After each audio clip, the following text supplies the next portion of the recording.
Doctor ناظر صاحب، آپ کے خیال میں عمران خان کو یہ جو جذبات ہیں عوام کے، ان کا فائدہ عام انتخابات میں ہوتا دکھائی دے رہا ہے؟ دیکھیں، ہو بھی سکتا ہے، نہیں بھی ہو سکتا۔ یہ جو جس سروے کی ہم بات کر رہے ہیں، پہلی بات تو یہ کہ سروے، کسی بھی سروے کے بارے میں پوری اعتماد سے یہ بات نہیں کی جا سکتی کہ یہ سروے درست ہے۔ یہ صرف پاکستان کی بات نہیں ہے، بین الاقوامی طور پر بھی بڑے بڑے سرویز کی مثالیں دی جا سکتی ہیں کہ جو کہ صحیح اندازہ نہیں لگا سکے، اور ان کے جو رپورٹ انہوں نے دی، جو پیش کیے نتائج، وہ ویسے نہیں نکلے۔ تو میں دونوں پہ بات کروں گا نا کہ اگر یہ سروے صحیح ہے تو کیوں صحیح ہو سکتا ہے، اور اگر غلط ہے تو کیوں غلط ہو سکتا ہے۔ یہ سروے صحیح کیسے ہو سکتا ہے؟ صحیح اس طرح سے ہو سکتا ہے کہ بالکل ممکن ہے کہ جو ان کے ڈائی ہارڈ جس کو کہا جائے، کیونکہ یہ بات تو ہے کہ ہمارے معاشرے میں شخصیت پرستی ہے بڑی حد تک، اور شخصیت پرستی کا مطلب یہ کہ جو بھٹو صاحب کے ڈائی ہارڈ فین ہیں وہ ابھی تک بھٹو صاحب کو یاد کرتے ہیں، جو نواز شریف کے ڈائی ہارڈ فین ہیں وہ ان کو یاد کرتے ہیں۔ اسی طرح ان کا بھی ایک فین گروپ تو ہے عمران خان صاحب کا۔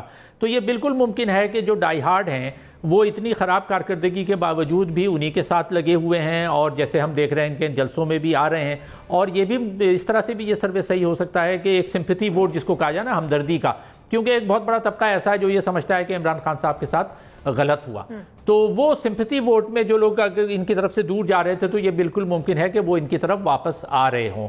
تو اس طرح سے تو یہ سروے درست ہو سکتا ہے، لیکن غلط کیسے ہو سکتا ہے؟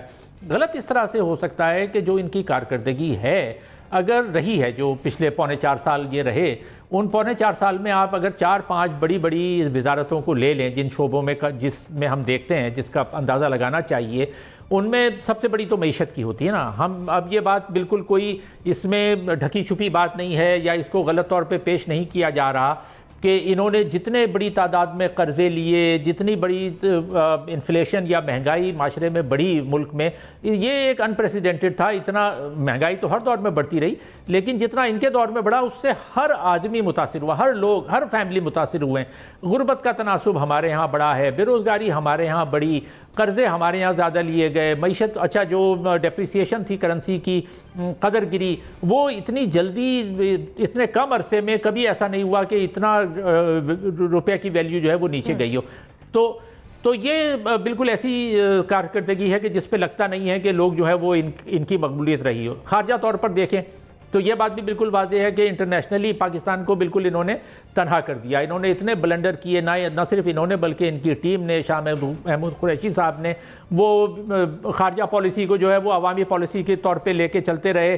جہاں بھی وہ گئے انہوں نے اتنی فاش غلطیاں کی ہیں، چاہے وہ سعودی عرب کے ساتھ ہو، امریکہ کے ساتھ ہو، یا روس کا وزٹ ہو، یا ملیشیا کے ساتھ کام کرنا ہو۔ انڈیا جو ہے وہ کشمیر لے گیا، اس کے مقابلے میں یہ کچھ نہیں کر سکے۔ سی پیک جو تھا وہ آگے نہیں بڑھ سکا۔ تو کسی بھی خارجہ پیمانے پہ ہم یہ نہیں کر سکتے کہ انہوں نے کوئی کارکردگی کہیں پر دکھائی ہو۔ تعلیم کا ان کا وعدہ تھا کہ جی ہم تعلیم کو یکساں تعلیمی نظام لائیں گے، وہ یکساں تعلیمی نظام تو ایک طرف رہ گیا۔ انہوں نے ایک یکساں تعلیمی نظام کے بجائے جو ہے وہ ایک کریکولم کا ڈرامہ رچایا، اور وہ جو ان کے 18ویں ترمیم کے بعد ان کی ڈومین میں نہیں آتا تھا، وہ صوبوں کا کام تھا کہ وہ نصاب پہ کام کریں۔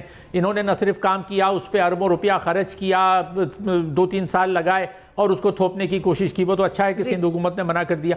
تو آپ اس طرح سے جتنے بھی شعبے لے لیں تو مجھے نہیں لگتا کہ اتنی خراب کارکردگی کے بعد بھی، جس کے لیے میں کہہ رہا ہوں کہ زیادہ امکان اس بات کا ہے کہ یہ جو سروے ہے یہ غلط ہو سکتا ہے، اور وہ غلط اسی طرح سے ہو سکتا ہے کہ جو بھی دیکھنے، سننے، سمجھنے، سیکھنے والا آدمی ہے وہ دیکھے گا کہ بھئی اس کارکردگی کے ساتھ میں خان صاحب کو کیسے ووٹ دوں۔